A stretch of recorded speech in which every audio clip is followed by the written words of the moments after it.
بسم الله الرحمن الرحيم. السلام عليكم ورحمة الله وبركاته. أنا خيارتا آدم بسلامنا. دقيقة واحد تاجن سودان كذا سودان عيسى عبد إسماعيل مركلنا سودان حل كنت ذا إذا ما درنا أنو بستر سودان. هذه أربعة معصتها والمعصتها خالد بخيلة أو مقعدير سودان كتوت كسورة لندن ساكن واحد شو قبرت بها مقالة برعق قارهان وطول قبل حد يبقى نور تاجرها الكلام كم عبي يا شيخ على جيل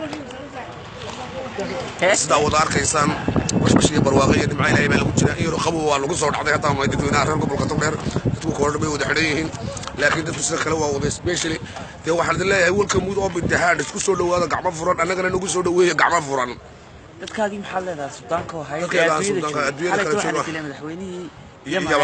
wallahi dadka in khatar baa laga dilay madaxweynaha Yemen xuuti iyo kuwa kale cidishan lagu garanayno laakiin si ilaahay ka hawn xariisto haduu qof islaam aha inta kalena ilaahay Yemen nabadeeda iyo amaankeeda u soo celiyo cudurrada iyo xumaanaha iyo waxyaalaha ka dhex jira ka dhex saaray ilaahay isaga awood leh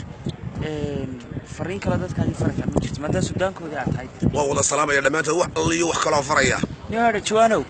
anigu waan Suudaanka dadka soo dhan doonaa maagti dadka maadaama ay dibir hore hay'ad dadka soo dhasheen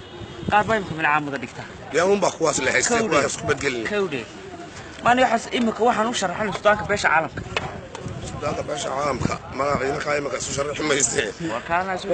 waa taagan haybad wadi hadii laga codsiga yeel oo hadii laga aqbalo codsiga yaa codsanaya oo nin waliba meel buu xadxadanaya halkaas waa inagu weynta maad laga deysay halkaas naf ma leh waa meel aan lagu aan cuntamaynin wixii cuntamaya la qaataa dib uga fakir oo isku noqo